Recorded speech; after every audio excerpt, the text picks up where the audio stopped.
The broadcast is now starting. All attendees are in listen-only mode.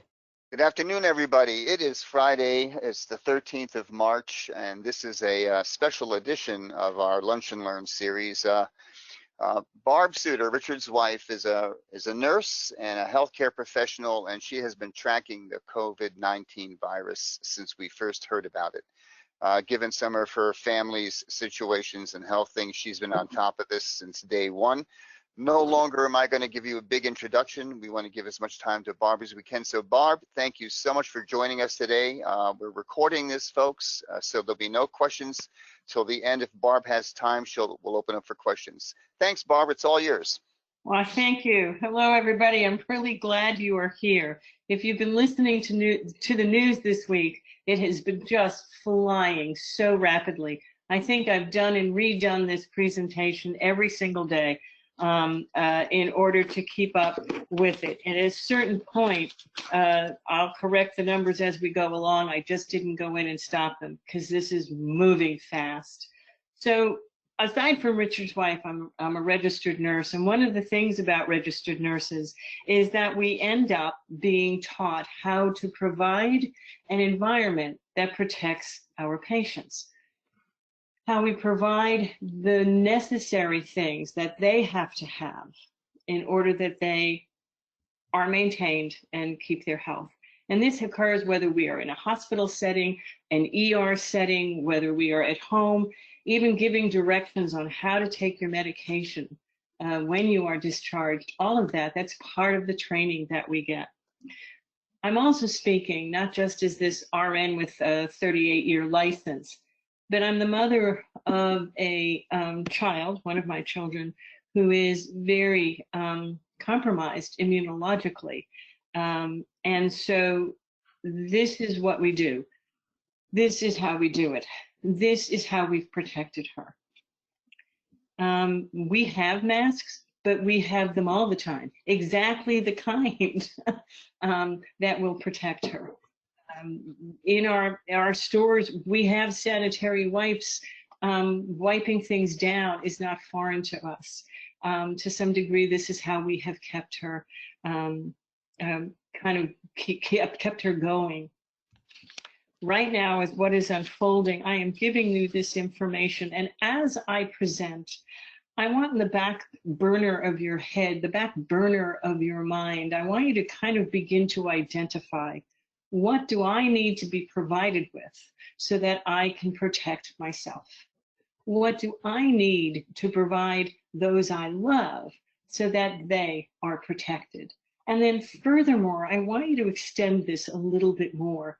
What do I need to do and to provide in order that the greater community is protected? The response, as I said, I have been following this since it got announced. When it got announced, we kind of went out and said, I think we should get some masks. I don't know where this is going to go. Yeah, I'll get some, sanitizers. The response in our country is appallingly abysmal. I'm just letting you know this. As someone who understands how important a quick public health response is, I can't believe where we are. And that's why you hear people kind of raising an alarm. The the Union for Nurses have been at this for weeks and weeks and weeks, where they are just like, you can't do this, you've got to wake up. We have nurses at the front line who can't get tested to see if they've been exposed. That means they have to wait 2 weeks to see if they become symptomatic or not. That means they're taken off of helping the people who are going to be hospitalized. We have nurses unable to get the masks and the gloves. We don't have them. We don't have the reagents, even with the kits. We don't have the reagents in order to activate the kit to do the testing. And we are having not enough. With the amount of testing we're doing is stunningly inadequate. So I am doing this partially because I'm really angry and I had to do something with as a nurse, had to do something with that. I have to do something positive, but also because this is what I can provide to my community. in order that my community can protect themselves. So what we're being told by the CDC, I'm going to go through this, but then I'm going to go through it in a little bit more depth because there's a lot of misinformation. They're basically saying if you have a fever and a cough, a sore throat, difficulty breathing, those are kind of the highlights. So fever, cough, and difficulty breathing, that's the trifecta. Not everybody gets a sore throat. That's the trifecta. That's when you need to take an action. What I'm about to tell you now, I'm gonna kind of give you a little bit more. And what I'm presenting to you now is a study that came out of Wuhan University Hospital when they kind of came about and said, what the hell just hit us? Let's look at the numbers. So this is what they found. This was originally, I thought that I had found this on the CDC site. I went back and I could not find it, but I had taken this for my information. I didn't ever anticipate that I would have to, that I would be presenting this out. So the timeline, if you know what to expect, it helps when you go through it. Oh, I got a fever, you know, maybe fever isn't when you run to the hospital. So the trifecta is fever and cough and difficulty breathing. But let's pull those apart a little bit. So one of the first signs is people will have a fever, and they may also experience fatigue, muscle pain, and aches. They may or may not have a little bit of a cough, usually not, but it could be there. A very small percentage, a day or 3 before the fever, they might have had a little diarrhea, maybe a little nausea as a precursor, but that's a really small amount, but it may be there. When they do develop the cough, it's a dry, non-productive cough. And for some people, there's a lot of people describing what it was like for them on social media. And some of the descriptions I've seen, again, this is rare as the fever comes, maybe 100, 101, and then it goes back down. And then it comes back, hovers there, 100, 101, and then it disappears. And then it'll come back and it will just climb. It will not go back down. The average fever that I have found in these self-reportings is about 103, and that's when you have to call a doctor, even if you don't have a cough or difficulty breathing. That's about 103, 103.5. You're going to want to be in touch with your doc, even if you don't have the cough. So with these coughing, some people who get the coughing describe it as being what's called paroxysmal. It's kind of this very kind of violent coughing episodes, attacks that you have. There's no way you can control it. One person said it was like my lungs were having a seizure. And very little will come up. This is not a productive cough. It is a dry cough. So with that, even with that cough, as bad as that sounds and as bad as that is, you know, often steroids will take it, or take care of it and help your body with it. You know, maybe they'll give you some other treatments or something. So the cough itself is not what's going to kill you, just letting you know. By day 5, is when most people will have experience having difficulty breathing. And this is especially if they are older or have a pre-existing health condition. This is an important part of this thing, of is having what's called comorbidity, having other conditions. And it makes sense if you have COPD or chronic obstructive pulmonary disease. That's going to affect, that makes sense. But also if you have asthma.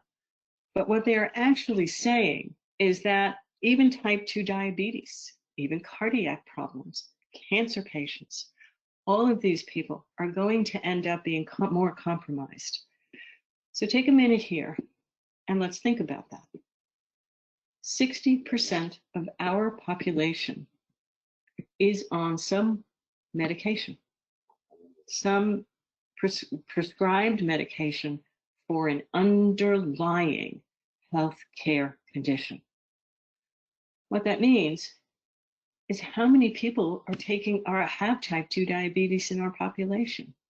Obesity in other countries has been listed as a factor.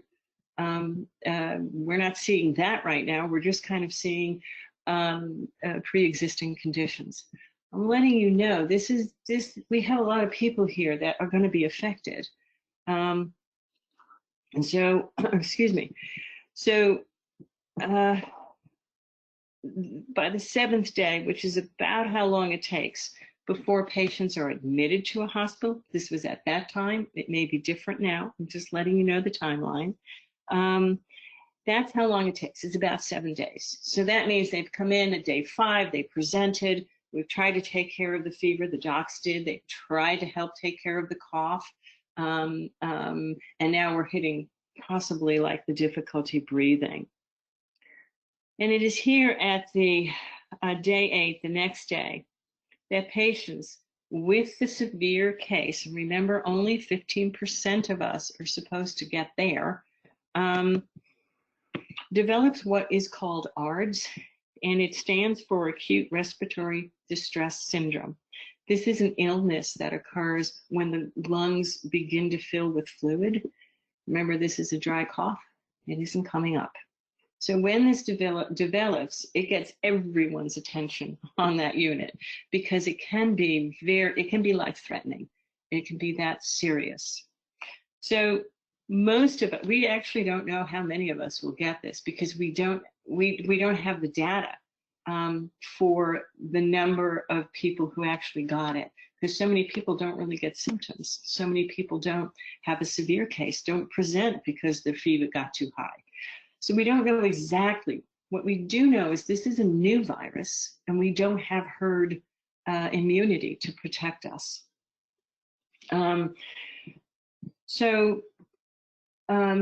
That's the timeline. So this little blue guy up here, that's the COVID-19.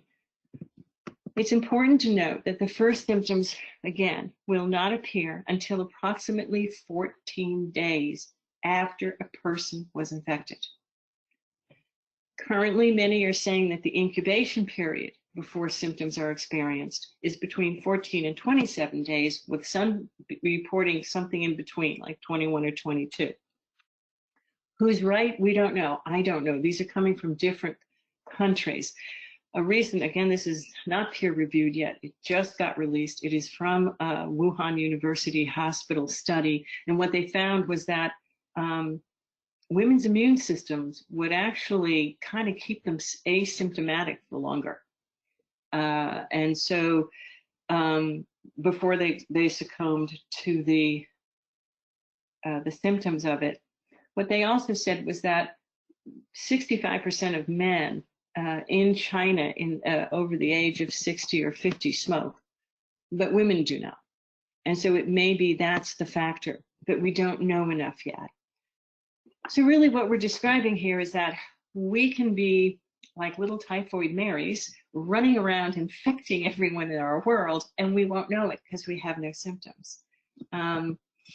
And this is why over the course since January, as more and more information has been gathered by different countries, this is why organizations like the World Health Organization began to sound the alarm. They actually became much more urgent this past week and basically said, this is not a drill. Your geography, where you are, is not going to protect you. You have to get serious with this. This is why, because it is very infectious. It has a long time before symptoms are present. And the other thing is that the seasonal flus aren't like that. Seasonal flus come within a few days of encountering it. And even though most seasonal flus and colds are coronaviruses, they're not like this. They don't have as long an incubation period. The other part of this is that, yes, it's true, seasonal flu kills thousands of people each year around in our country, but the percentage of deaths from the seasonal flu is really only about 0.1%. the World Health Organization has revised its initial figures from 2% to 3%. And just this week, this is one of the numbers I didn't change, it's now up to 3.4%. The Spanish flu that hit about 100 years ago, 1918, had a percentage of deaths at about 2.4, 2.5. So this is significant, and it's something we need to be aware of. So we have a longer incubation time when things can be caught, and a significantly higher mortality rate among those who tend to be older and those who tend to have, no matter the age, a underlying health, pre-existing health condition. So where does that leave us? Oh, let's see. Where does that leave us? That leaves us in a lot of confusion here, guys. There are no crystal balls. If you look at one of the countries that had the absolute worst and most abysmal response to the coronavirus, and they actually, in Iran, it is Iran, they traced it back to a group of exchange students who went to China and then came back. But Iran didn't do anything about it. They had an election coming and didn't want to announce it, so they didn't tell anybody. Their death rate, according to the figures they are giving us, is huge. I mean, just through the roof. But it's because they're not telling us how many people had it. I don't believe they tested. I'd also read that about 10% of their government officials have it. And I do believe I also read this week that 2 of them have succumbed. One of them, I think, the health minister. So the other thing that arose this week is an aerial view there of mass graves, and they're so big you can see them from space. So the most abysmal response is Iran. The best response, however, has been Hong Kong. So Hong Kong has they're doing about, they have done grand total 190,000 tests. That was 4 days ago. It's probably higher now. And they have the capacity of doing 20,000 a day. And they put in, they by sheer luck, because they had SARS and they also had MERS, both of which are coronaviruses that went through and then ended up dying out. But they looked back, they were pretty hard hit by SARS. And they decided, well, let's just kind of run a computer model and a desk thing here. Let's just see what could we do now if we were hit with a pandemic like we have been in the past. Weeks before China let on what had occurred. And so what they discovered, when this thing came to their shores, very shortly it spread, from China very quickly. There's a lot of travel between. They put into place just this fantastic response. So I don't think we're going to be as bad off as Iran, but I think the train is left for us to have as good an outcome as Hong Kong did. Where we will be in between the two, I'm really, really not sure. But what I am going to say is this is what we are being advised to do. And this is also one of the things that we have done over the years. I always have, even in our office, we keep, spray disinfectant for the kids who come in, sniffling and with stomach bugs and stuff. And then there's the washing of the used surfaces, but also our hands. This is our life. This is how we move through it with a family member who has been compromised for so long. So this is literally from, everything we're getting, but I want to go over each of these, just like the timeline. It helps us know what to expect. When I take these apart, I'm going to also kind of really provide you the information that will enable you to protect yourself and protect your loved ones. And in doing that, we protect even the community.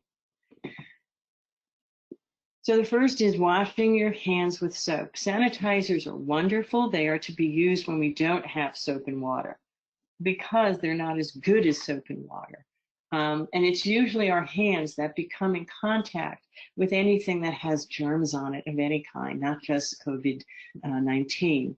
So these are the most dangerous things on our body. We need to wash them with soap and water. It doesn't need to be warm water. It can be cold water, just so long as we wash them. And the best times during every day, not just now with COVID-19, is before and after meals, or after both. Before handling your food, if you are not washing before handling your food, please do so. After using the toilet, it always amazes me to see people leave a restroom and they haven't washed their hands, but people do it. After blowing your nose, that may be difficult in public, but that's why we have hand sanitizers. After touching any contaminated surface like tabletops, doorknobs, and handrails. Proper hand washing does require soap and water, but it doesn't have to be, the soap doesn't have to be antimicrobial. That's not necessary. There's a component with regard to the fat. There's a fat in the soap, and what it does is to help dislodge the germs from the skin. So they also recommend washing your hands for, some people are saying 20 to 30 seconds. This is the RN speaking here. I opt for the 30 seconds, especially with something that is so contagious. And to do that, you can sing happy birthday 3 times at the normal speed, not as fast as you can go in your head. You can get really tired of happy birthday, and if you Google it, you will find lots of other little songs you can sing. They've been posting them in order to get to that 30-second mark, which is necessary to get everything loose. So I want you to take a look at the pictures. We are not just talking about washing the palms of our hands. We also have to wash in between our fingers, because stuff gets down there. We want to wash the back of our palms and that portion of in between our fingers. And we want to wash our thumbs, both hands. We want to make sure that we also go over the back of our fingers. I do this I was trained, this is how you do this. This is how you wash your hands effectively. And notice in picture, slide 7 here, she brings her hand up about a hand's width above the wrist. Because that too, I mean, just go to the grocery store and watch where you put your hand to get your card into the ATM there, the thing to pay it. And that wrist is going to be there. So to really do the cleaning, you're going to want to get it up a little bit higher. And then you need to just dry your hands. Your hands by now are clean. You don't need to use paper towels. It's great if you have them, but you don't need to use them. You can just use a towel. Your hands are clean. Excuse me. Good hand washing is the absolute mainstay to keeping us safe, because those are the most dangerous things on our appendages. So if you have difficulty, a lot of people are not in the habit of good hand washing. So my recommendation to the people when they need to do this has been, and still is, take your phone and set an alarm, so that maybe you took a shower that morning, your hands are clean. Mid-morning, you're going to have a cup of tea or coffee, maybe a little snack, a break. Set the alarm for mid-morning to go wash your stuff.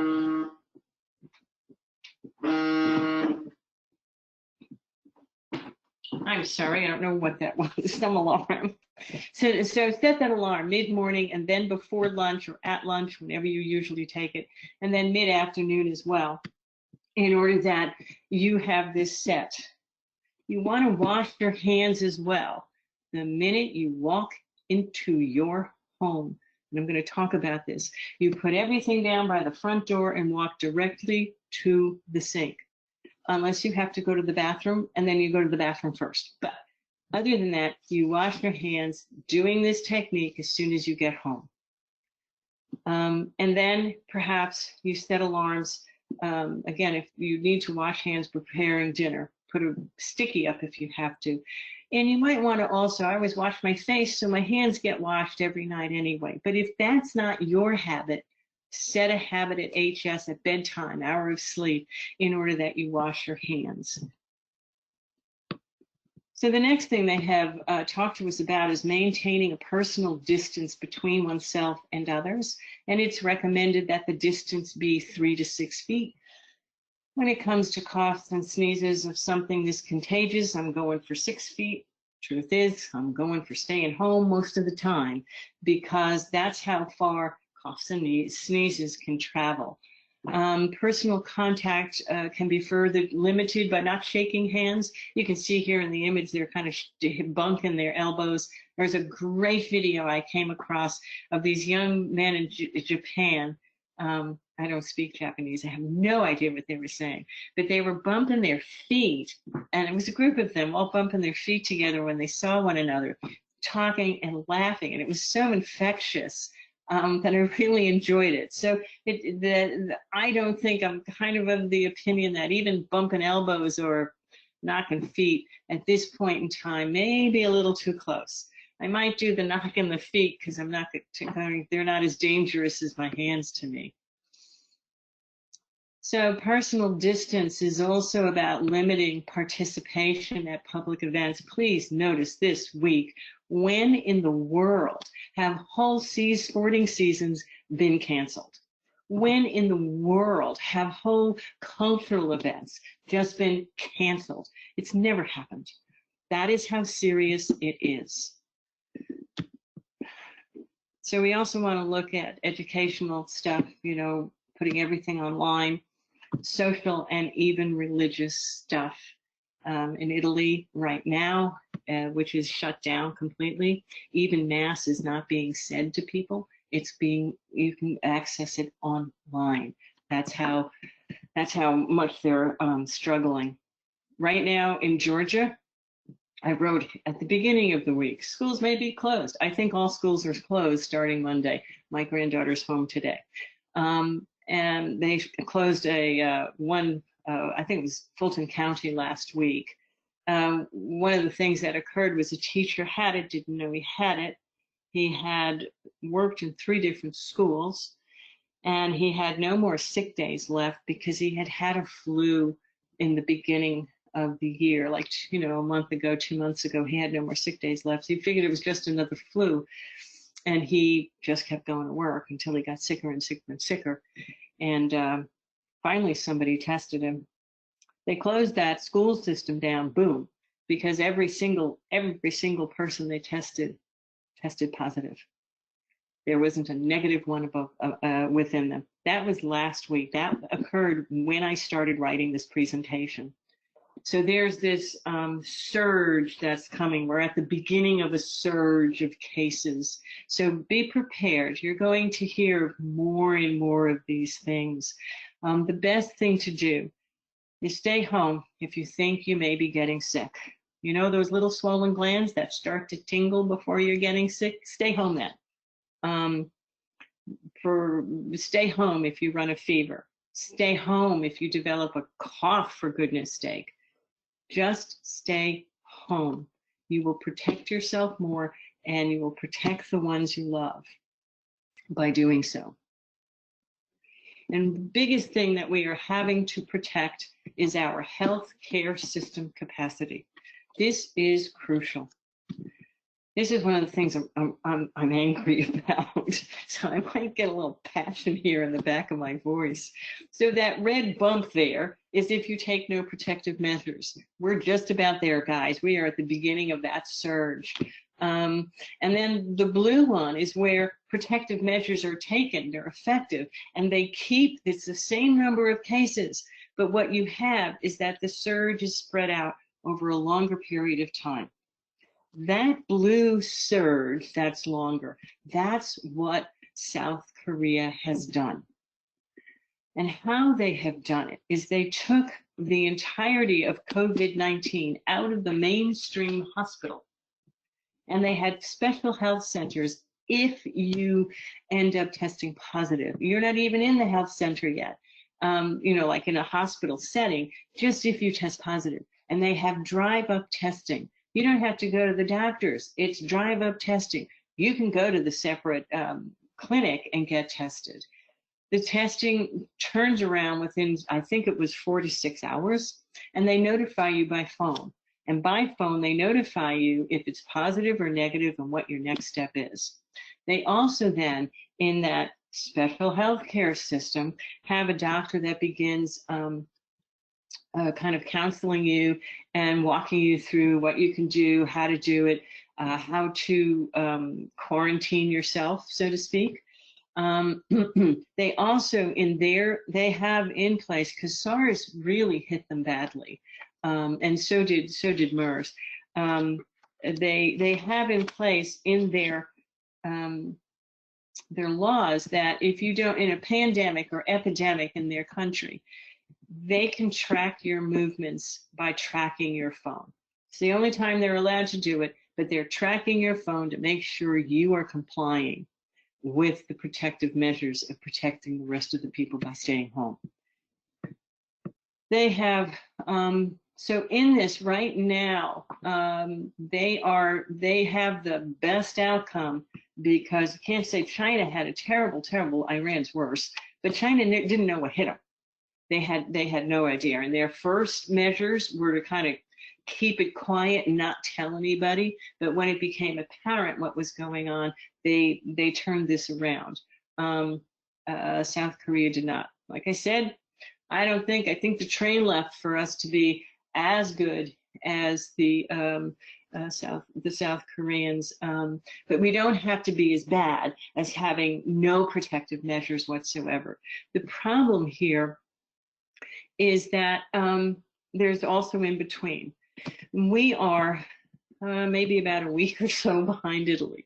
I want you to know I started putting this together last weekend, and all these numbers are all wrong, and I'm not just going to go back. Right now, all of Italy is closed down. Every school and all businesses. Only essential services are open. And what that means, it's the grocery store and it's the pharmacies. That's like it. They have canceled everything from weddings to funerals to street fairs and Sunday Mass. And their confirmed cases at that time was sitting at 10,000. If you look at the reports coming out of Italy, they are at an overwhelm of their healthcare system. Doctors who were retired have been put back into service, same with nurses. It doesn't matter what in the hell your specialty is, you are in there dealing with the COVID. If you're an orthopedic surgeon, too bad, put on the gown, the gloves, and the hazmat suit and go to work. Because that is how overwhelmed their healthcare system is. And Italy has a good healthcare system. It's not like third world here. We're talking a robust system, one that should be good enough. And I chose looking at Italy and Hong Kong at the very beginning. This is way back when they first began reporting. And I did because there's no point looking at what China did, because it's not a democratic society. These are. In a democratic society, we have more civil liberties than they do in China. So I couldn't look at that and get a fair read of things. In China, what they found were children ended up, it was often coming from the children. So when they did a shutdown, they did a full shutdown. What happened though was mom and dad got sick, because often the kids they're carrying it, but they have no symptoms. Mom and dad would be just whisked off. And for many people, initially, again, remember, this is the first country. They don't really know what they're dealing with. We are kind of standing on what they discovered in Wuhan. Sometimes those moms and dads died, and they didn't see their kids again. That's not the society we live in. We have more protections than that. Although currently in the US, a lot of nursing homes right now are closing down and not permitting visitors to the people there. Very scary in that situation, and very difficult for the family members, I'm sure. They can't go see their mom or their dad, especially if they have an outbreak at that facility. So currently, again, my numbers are off here, but you see where we are. If you notice, I lined everything up by date, because approximately every 7 days, this the number of cases ends up doubling. So that's what exponential growth. Most human beings, I think, do exponentiality poorly. You can do math really well, and still exponentiality kind of eludes us. And so I think a lot of people are like, oh yeah, but it's only 100 cases. No, no, no, no, no. Those are 100 people out there who were out there for 14 days spreading the illness, and nobody knew. So that is that's kind of where we're at. The numbers are higher now. Again, I don't know where we're going. I suspect that we are probably, well, we already are having these. We are having hot spots arise in our country. We're a much bigger country than Italy, so we have more hot spots arising. We have Washington State, Sonoma. They are doing a magnificent job. Everything I've heard from the different people, whether they are the elected officials or they are the virologists and epidemiologists working, they are just doing a fantastic job of everything. So more than likely, let's see, in New Rochelle, New York, that's where my family of origin, and most of them are all still there. New Rochelle is on complete lockdown. All non-essential businesses are closed, all schools, universities, everything's closed, it's down. The National Guard has been called in. They are not only there in order to disinfect the public spaces, which of course is a very important thing to do, but they are the ones bringing medications to people that are now in their homes and not allowed to leave. They are the ones bringing groceries to people so they don't have to leave. It is currently right now for I think 2 or 3 weeks, but we don't know. We'll see how effective it is or it isn't. There are other places as well. If you look at it, many universities have just shut down the physicality of it. Everything is now moved to online. I mean, just about. Yeah, Harvard, not UCLA, California universities, all of it is online. One of the other things they're doing at these universities, when this impacts your life, and for the first time, you're like, oh my gosh. For a lot, especially young people, it's like, oh my God, what do I do? What do I do? They're actually offering out mental health services via computer, via phone, if need be, in order to help kind of calm the students and to help kind of walk them through this. There is which I think is a good thing to do. It helps to calm us. So the third thing I want to go over is what should be washed or sanitized each day, and if necessary, even in the morning and in the evening. Way back in the day, we didn't even have our 4th child. We had 3 little monkeys running around. And I was homeschooling the first. I also worked full time on a children's unit and ran the household. My husband was I don't know which degree he was working on, one of them. And he was also working full time. So this was a busy, busy time. We were just flying. And then one day, one of my daughters popped up, and she ended up having a gastrointestinal bug, and that's where you're coming out both ends, and they're oopsies and whoopsies. I couldn't make it to the toilet, mommies. That go on. And it's like, oh, geez, just what I need. So then the next child gets it, and we're still plowing through. We're just, you do what you do. And then the 3rd kid gets it, and I'm like, oh my God, I'm drowning in dirty laundry and vomit. And then my husband gets sick. And it was like, oh my gosh, what am I going to do? Because if I get sick, and I could feel it, it was coming. My stomach was letting me know. I can't take care of my kids. And we lived far away. I mean, both of our families were on the East Coast and we were in Arkansas. So it was like, really, what do I do? I don't know what to do. I'm completely flummoxed. What do I do? So I decided to call the nursing unit that I work on, hoping I'd get my friend Lucy, but I did. I got an angel I didn't even know I needed. And her name was Jifa. And she said, did you call the doctor, for any Phenergan? Yeah. The kids have Phenergan. That's to help you stop vomiting. And she said, what's his name? And what pharmacy is your pharmacy? I gave her my pharmacy number, and I'm kind of starting to spike a fever, and I'm not even really kind of going on. I'm like, what? She said, okay, I'll be there probably an hour and a half after shift ends, and I'll see you then. So this woman also had 2 of her own kids, and she's working her way through, I think at the time it was a master's degree in nursing. And she's also working 2 different part-time nursing jobs as well. So this is a powerhouse of a lady. So she arrives, I open the door, in she comes, she plops a chicken into a big pot with water, she's gonna make chicken soup. She picks up all the kids' toys and she puts them in garbage bags. And then she has this other bag she's come with. She had called my pediatrician, gave him the information, what happened. He had prescribed adult doses for the Phenergan to help us out. She had gone to the pharmacy she had picked that up from the pharmacy, he called it in.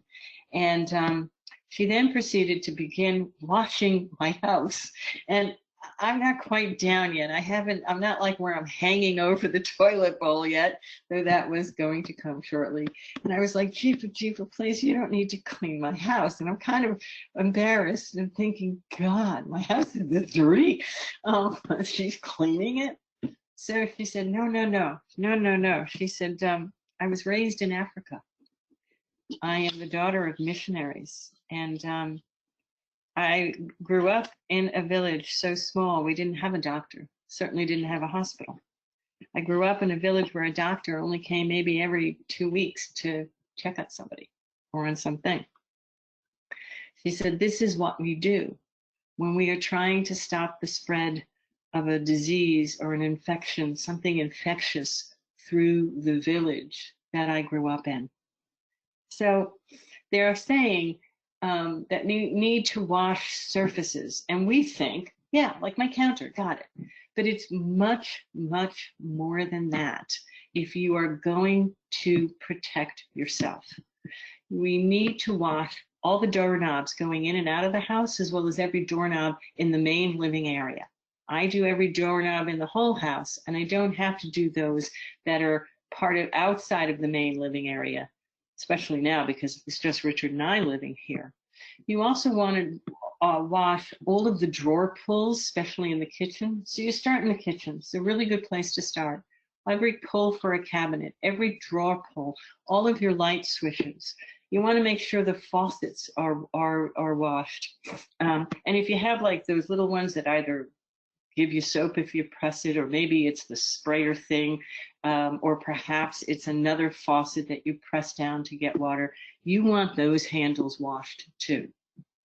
You want to make sure that the pantry doors, the knobs especially, that you put your hands on. Remember, it's our hands that are the most dangerous to us. So you want to wash those pantry doors and the closet doors. You want to make sure the handles on your refrigerator are washed. You want to make sure the handle for the freezer is washed. And then you move from there and you move out. Maybe you move into the living room. Look at the chairs you are sitting and where your hands and arms are resting. You want to have those washed.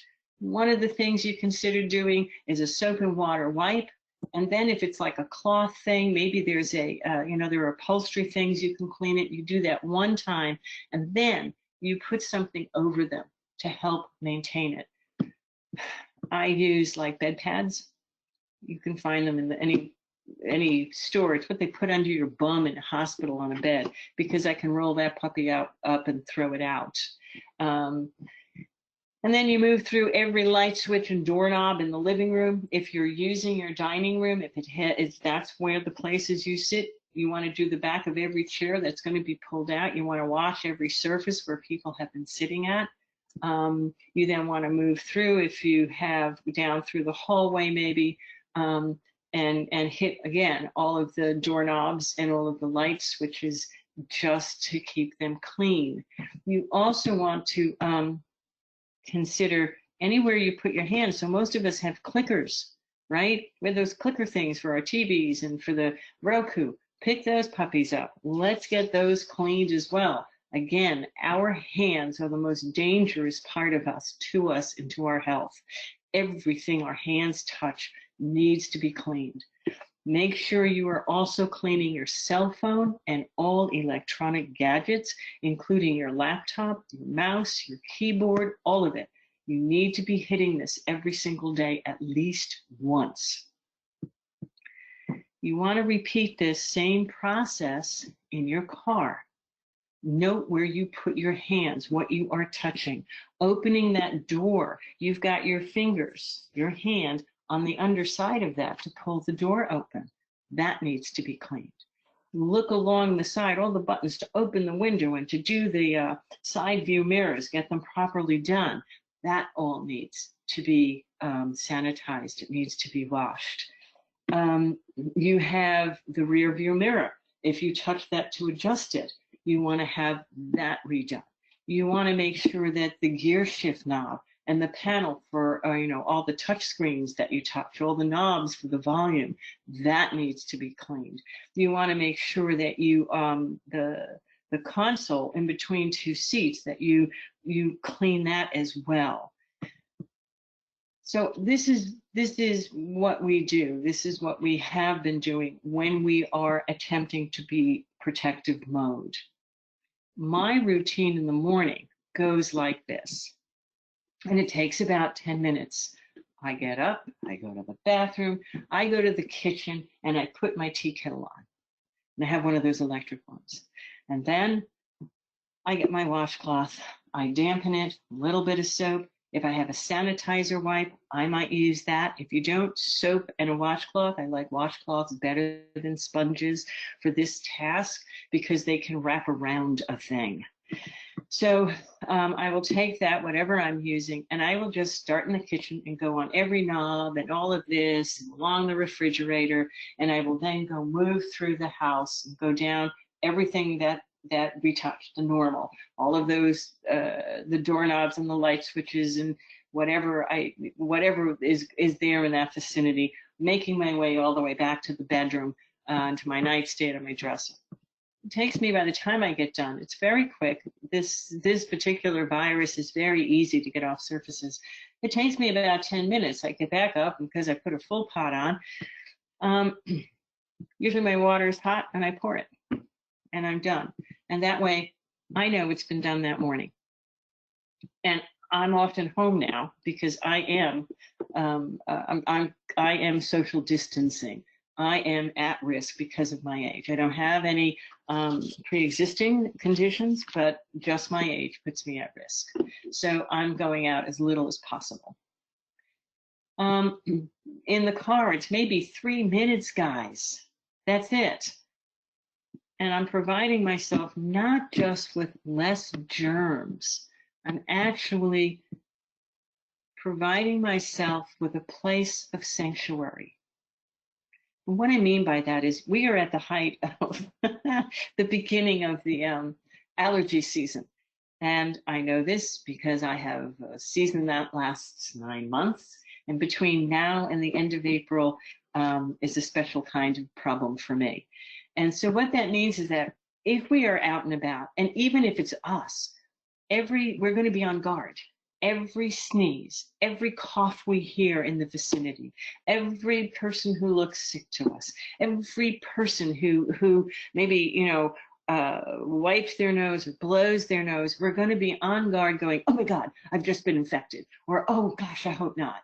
So we really, because of being on guard all day long, we really need, in part of our self-care, is to provide for ourselves a space where we can let that guard down. I will often, if I have gone out during the day, I come in and I wash my hands again, but I will often do this once everyone is in the house.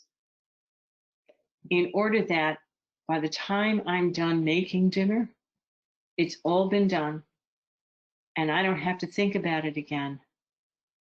And that means I can relax. I can relax and enjoy my dinner. I can go downstairs and paint if I want. I can go watch news, which I really am kind of avoiding these days. It just gets me so upset. That's part of my self-care.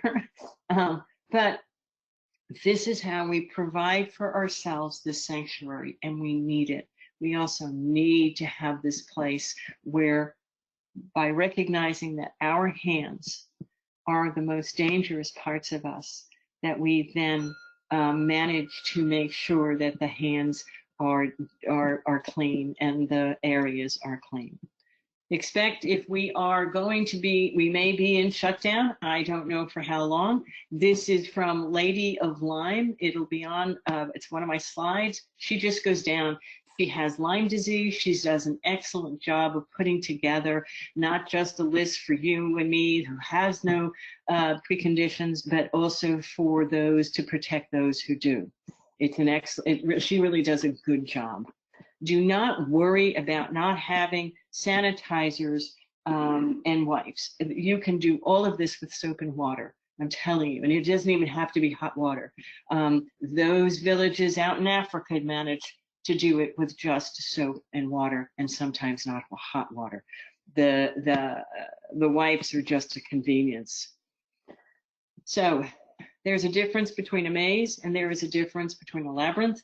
We feel right now, because our information is lacking, and really and truly, you're going to see in my recommendations, I'm not trusting a lot of what we're getting, and I'm not, because I've been watching this for a while, and there are pages that were up on the CDC that are now down.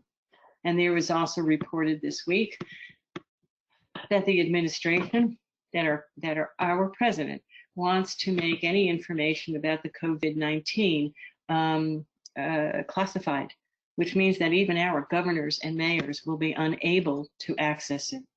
But it is information that can turn any maze into the labyrinth, because with information comes clarity. And when we have clarity, we can then provide and protect both ourselves, our loved ones, and the community at large.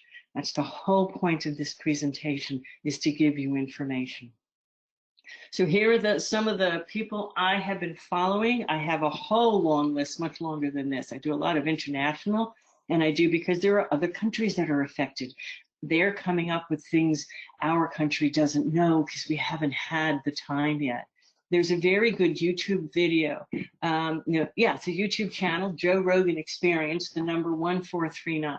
Michael Osterholm is both a virologist, a microbiologist specializing in pandemics, as well as also bioterrorism. A lot of rumors about this. This is not a man-made thing, despite the rumors. This is Mother Earth. You want to look in the interview. Often on YouTube, they are broken up, but there is one that is the 1 hour and 34 minutes long. Anyone, again, who is working in Washington, D.C., in my opinion, this guy holds nothing. He plays no punches here. He is right on, and almost everything I'm telling you, he will verify. I only found him this week. My sister sent it to me with the caption, "Oh my God, is this true?" So I recommend it. I have included Helen Branswell. This is a journalist who is a scientific writer, and I'm including her because many of the experts in disease, pandemic, public health, microbiology, they often will cite her article. And what that tells me, when you see that in more than one or two scientists doing that, that tells me that she's good, they respect her, and they consider her to be right on the money. It also tells me that her writing is able to take complex information and bring it down and make it more accessible. Mark Lipsitch, infectious disease. This man has been on it. He's with Harvard, and he is just everywhere. He has been on this, and he will come back when things are misreported, and he will bring clarity and saying, no. That is not the context. That is not what was meant. So I really, really like him. He's very well known. Latest article is in the Boston Globe. Caitlin Rivers, again, outbreak science, epidemiology. She's at Johns Hopkins. She writes very clearly. That's the thing I like about her. Amasha Giala, he works on a pandemic policy, emerging infections, and preventing bioterror. And I believe that he is with the World Health Organization, but he also does his own work, and he's very good. The general director of the World Health Organization I have put here, and Christopher Fraser, he is from Oxford. They are also dealing with this, and it's a different point of view, and they've had it longer than we have. So this is a partial list. One of the things that you can do is take any of these names and go online and put the name in. I haven't given you the web address for a reason. Put the name in. What you'll find is they'll be on Facebook and Twitter and have a blog. I prefer their blog and I prefer Twitter. And just know I have no social media accounts, but you can access it anyway.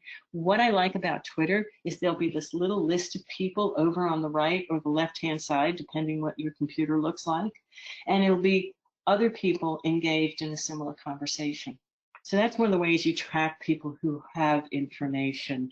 The other thing is on Twitter is you can see people asking questions and how the author answers it. And some of these questions are just fantastic. But you'll also see other people who are doing the same work, other epidemiologists, join in, and then you get this great thing going on, this great conversation that often sends me, looking things up. So this is my presentation. I am giving you information because my teachers would call this a time of initiation. The old future is gone, guys.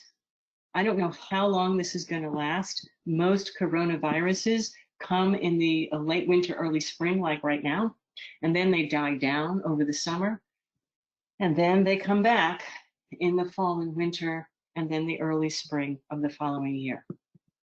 We don't know if this is what's going to happen. That's what seasonal flu does, and that's a coronavirus. We have no idea because we don't know enough. This is brand new. So with the information that I can give you and the names of people that I think that I have found that can bring you along to keep following it and maybe even go a little bit further. Again, I'm a little upset with the CDC and Health and Human Services. Their response has been absolutely abysmal. I got a text today right before we started. A dear friend of mine is a nurse. Her daughter is also a nurse, works in hospice. One of the hospice nurses this week went to get tested for COVID virus. They said, no, we're not testing you. You didn't travel to China. This is this week. And so she's self-quarantining because she has symptoms, but she was in hospice taking care of patients up until yesterday. And what has now happened is the daughter of my friend, who is a hospice nurse, who usually has the gowns, the gloves, the masks, and needs them to do her work, is now being told she will not receive them. Let that sink in. So, because what's happening is they are actually now taking these resources because they know we are going to have a surge. So this also means that our old future is gone. We cannot get there from here. We have to do a new future. We are going to come out of this different individuals. We're going to come out of this a different culture. All of it is going to change, and most of us have no idea how. As we move through it, there's going to be trauma. This is the age of social media. This is people posting the horribleness of what's going to go on. People are going to be traumatized by it. It's going to be triggering. What we have, what we're living through, is an absolute failure to provide and to protect. And many of our clients have had parents who failed to provide safety, who failed to protect them. They will be triggered because emotionally, as we move through this is going to feel the same way. So there's going to also be an enormous amount of a sense of betrayal as this thing unfolds. And people who always trusted everything to work the way it always worked, the way they were told it would work, if they followed the rules and did things right. There's going to be a sense of betrayal here because they did everything right. And look what happened. There's also probably going to be some anger and a lot of grief because what we thought would always be there is going to be changed. We are going to be changed. Our world is now in the process of changing. And that is my presentation. I don't know what time we have. I have to go look. It's 10 after the hour, Barb. Okay. I don't know if other people want to stay on or not. Richard, do you want to allow some questions?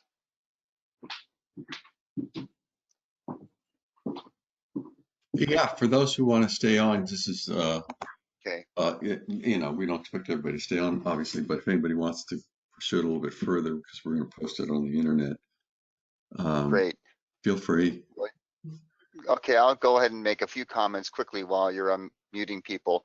Barb, everything you said fits for me. Having just left, as you know, Westchester County and got home yesterday, being in the middle of this crisis, you don't want to play around with this. You want to take things seriously. One of my friends up there has a brother who's on one of the boards for the CDC. And like you said, we're not getting the full picture. A lot of this is being squelched by the federal government because of the panic, especially looking at it financially. So pay attention to the resources that Barbara has given you.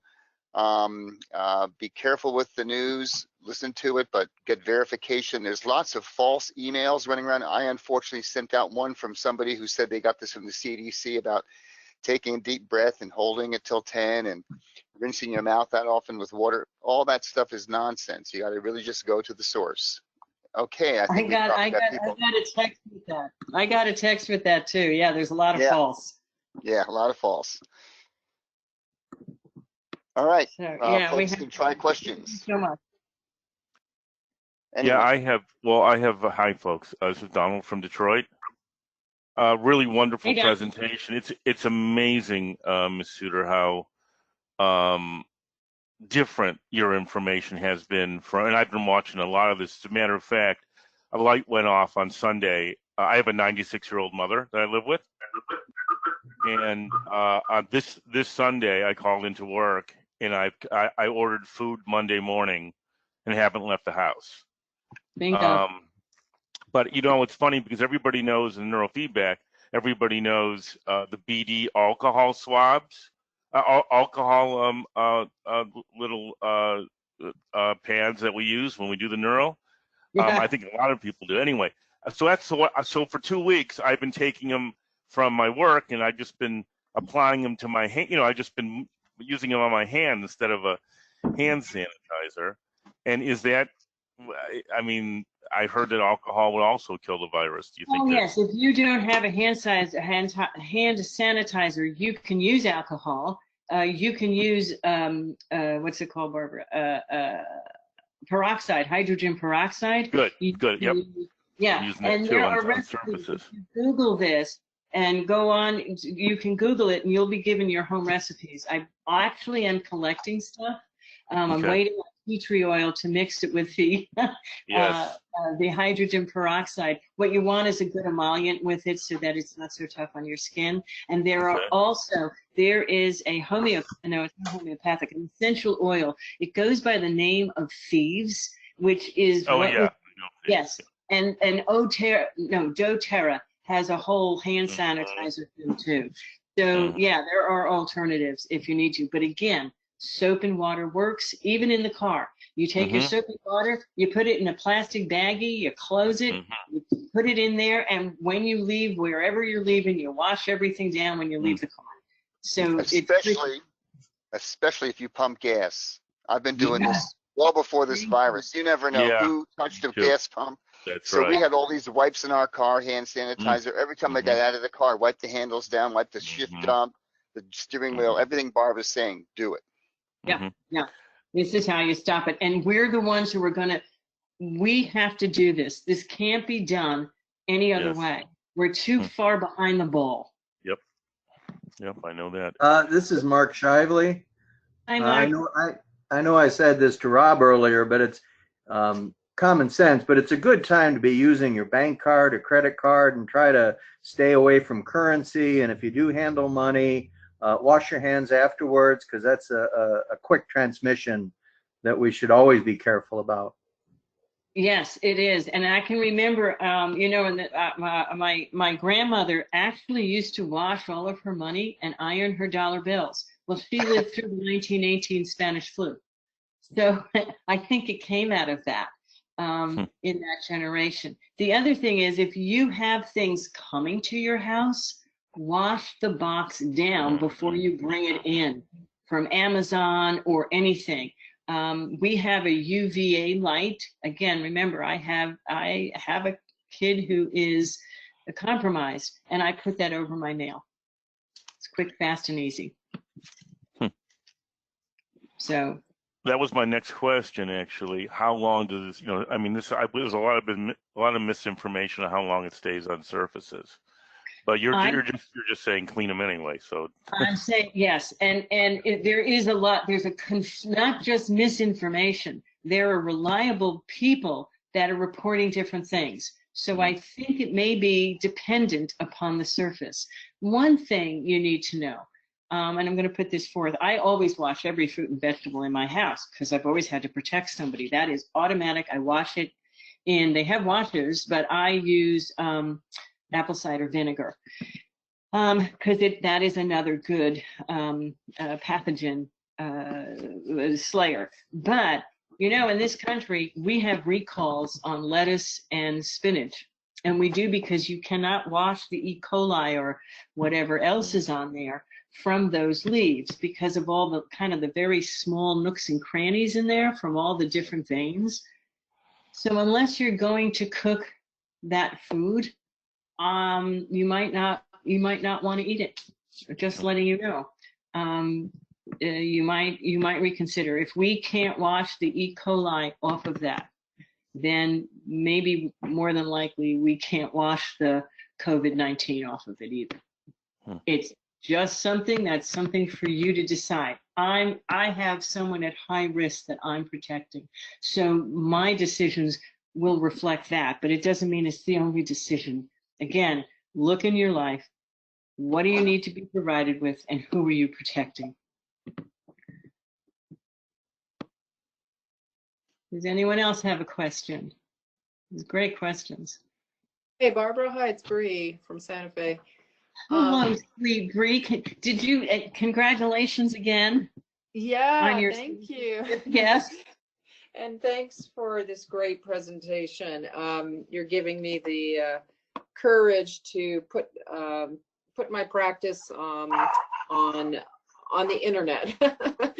Something I was already doing, but definitely I don't think taking the risk of exposure. I think with neurofeedback, there's just so many ways in which we're touching our clients, and stuff is going back and forth. And so anyhow, I just happen to be one of those people whose entire livelihood doesn't depend just on neurofeedback. But I just want to mention grapefruit seed extract back in the day is something I use a lot. And I always wash my vegetables with a few drops of it because it's so natural, but it's such a potent antiseptic. I know when I traveled to foreign countries, I would always put a drop in my water, and it was some pretty sturdy stuff for protection. Wondering if you've had any experience with that and if you would also recommend it. I do recommend it. It's been looked into. It has been tested. It's very good. It's right there, up there with vinegar. The reason we have done the vinegar is that that's what my daughter can tolerate. Yeah. So, organic apple cider vinegar, and it has to be apple cider because most white vinegars are made from corn. And yes, corn is a allergen. So would you put like a head of lettuce in a bowl of water and then put a teaspoon of apple cider vinegar and wash it with that? Is that what you're saying? Kind of, yeah. What I do is I have a really big bowl and I put Yeah. more of a quarter of a cup, and then fill it with water, and I take the head apart, and each leaf goes in. And then I let it sit for, I let it sit for maybe 10 minutes. I put a 10-minute timer on it. Yeah, and for a good while. very carefully rinse everything. And doing that with berries, it extends the life of whatever the produce is when you do this, because it's killing all the stuff that turns it bad. Nice. Okay. Yeah. Thanks so much. Oh, you're welcome. Thank you, Bree. I do have one more inquiry here. I'm Yes. also going to be doing more teletherapy than I've ever done in my life right now, because I could be home for 4 months, right? We all could. We don't know. Yes. Yeah, it could be 6 months, could be a year. I don't know. Does anybody have any recommendations of something they've worked with that's particularly they've been happy with? What kind of what? To do, in other words, the therapy over the internet. What? Richard, you want to address this? Yeah, we have a whole thing going. Well, no, I know Richard has his system for neurofeedback, and I'm actually that's a conversation for. I'm just talking about regular, something I can see, because where I work, somebody's going to have to be a younger person offered to be my sort of hands and to do it. I discussed it with her, and I don't want to put her in harm's way. It just depends on what happens here. I mean, we're definitely, everyone's in harm's way at this point. I mean, that's your whole point. So I've encouraged her not to go in, but that's whatever. What can you tell a 30-year-old? I don't know. Anyway, does anybody online have, I don't know who's left, but have a good system or something that I could see that communicates better than Skype? Are you looking for a home training system, or are you looking for an app or software that might be useful? Anything where I can get into somebody's house and see what's going on. Maybe all I need is a cell phone app. I don't know. I've never done this, Rich, so I'm confused.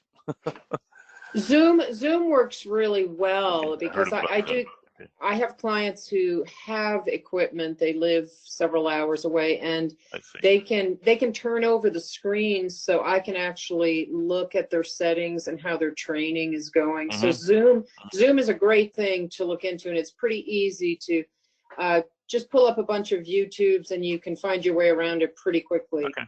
Okay. Yeah, and if you're looking for a more integrated system, obviously we have home training, which we talk about all the time. So you can monitor everything that's going on in their home with our software. So they get home training equipment, and it walks them through each step. Unlike the other systems, which you buy a system and put it in the home, and then you can go Zoom or go to a meeting and look at it time to time. Our system is actually built for distance training, so anything they do, you see it on your software at your home. Anything that you have complete control at a distance, you can change anything anytime. You can monitor what they're doing at any time, and you can even control what forms they fill out, and it's comprehensive, and it's very inexpensive, comparatively speaking. Well, your timing might be pretty good, Mr. Soutar. At this point. If you haven't checked it out, just call up the staff and check it out. We'll be doing presentations in the coming weeks on it. So. Okay. Yeah, thank you very much, Barbara. Thank you. Appreciate it. Any other quick questions folks have? Hi, this is Nia from Ireland. Hello, Nia. Hi, thanks so much for that presentation. It's really informative. I missed little bits and pieces of it as I was cleaning stuff here at the same time. And I was wondering, did you already cover it, or do you know an idea of how long the virus can last on surfaces if you're not, like for example, in public transport, because there seems to be a lot of mixed messages coming through the media about that. Yep. There are, you're right. There's a lot of mixed messages. Some people say 3 hours. Other people are saying much longer, like 10 hours or a day. I don't know. The last one I heard, Barb, on the news last night with the head of NIH was up to 3 days. Yeah, I was just Up gonna, to yeah. 3 days. Yeah, Yeah. so yes, so public transportation, you know, I don't know. Yeah. It's a real tough one. I know in New York where it is spreading, I actually suspect my son may have it. Although he's 27, no pre-existings, he'll be just fine. Thank you very much. He's doing great. But he rides the public transportation, and they are now asking people who are older or who have any pre-existing conditions not to take public transportation. That's going to be one of the ways that it is communicated. What can you do? Hand washing is going to be paramount for you. Just really important. If you can get gloves, you can't get anything here in the States now. I mean, even nurses that are in non-essential positions can't get gloves, even though they're working. They need to have those gloves. That's shocking. It is shocking, but this is also what happened in Italy as well, and in other countries. So this is a highly infectious disease. Nobody was prepared for it. If you can possibly, again, whatever you can do by telecommuting rather than physically commuting will probably protect you better. Other than that, if you have wipes, use them. You can make your own. You can also use, again, I always like washcloths with anything because it can get them wrapped around it. You can make a sanitizer. This is what I would do if I was in this position. I would take some water and my usual kitchen soap, you know, that I use on everything, and I might add a capful or two of Clorox to that. And in that, I would then get one of my towels that I've cut up, you know, so it's small. I would put it in there, and I would, you know, wring it out, put it in a baggie that I'm closing very tightly. And then that, when I went into it, I wouldn't stand there with my bare hand touching something like a railing. I would be using that, you know, and you can bring more than one. Barb, what do you think about spray Lysol? You know, we use Lysol in our office. We use Lysol all the time. One thing with Lysol, having been very experienced with this, is that if you use it a lot on light switches and your walls, that's where most light switches are, you will have to paint your walls down the road. If that's already your plan. We have a camera in our car, so if you get out and you don't have the wipes, you can have any kind of a cloth or paper towel or a washcloth, like you said. You could Lysol it, spray it, wipe it. It keep you going until you get back home. Yeah, it does. This is the wipes. The pre-wipes are a convenience, and they're not even necessarily the best thing. We can work. That's a workaround. Just logic your way through it. Right. And if you have to repaint, do it. Bingo. If this is going to keep, if this is going to keep trying to protect, you know, can say, oh, look at that new paint job. It's worth it. Thanks so much, Barbara. Yes, you're very welcome. Stay safe. Stay healthy. You too. Any other last questions? Richard, when do you think people are asking, when do you think this will get posted? How quickly will we get this up on YouTube? I can see if I can get it posted by tomorrow. I don't know how fast I can get. It has to be. It has to go through a process where it's converted to video, and then then we have to post it up to YouTube. So it's possible it could be tonight, but it might not be till tomorrow. All right. Well, I'll put that on the listserv so people know. Yeah, that'd be great. All right. All right. Well, if there's no other last questions, Barb, any final words? Oh, there we go. Sorry. Go ahead. Hi. Just thank you, Barb. This is Tana from Oklahoma. Hi, Tana. I'm in a current situation which is really bad. Just with a personal family member. So I so appreciate your information. It's an emotional and medical roller coaster right now. Yes. I'm trying to find my anchors in my decision making and my emotional anchors as well. So Thank you so much for this presentation. And as always, I really depend and trust both of you tremendously. I've had a long experience, or at least, years of experience with trusting you all. And thank you very much for all that you do. Well, you're very welcome. I'm actually, if I can get everything in place and in order, I'm actually thinking of doing a guided visualization once a week for the purpose of just the healers of the heart and mind, the caretakers, being able to let it go and to come to relaxation. And I'll be doing it from the yoga nidra perspective, but also my shamanic perspective, because it's going to be bumpy. It's going to be bumpy ahead.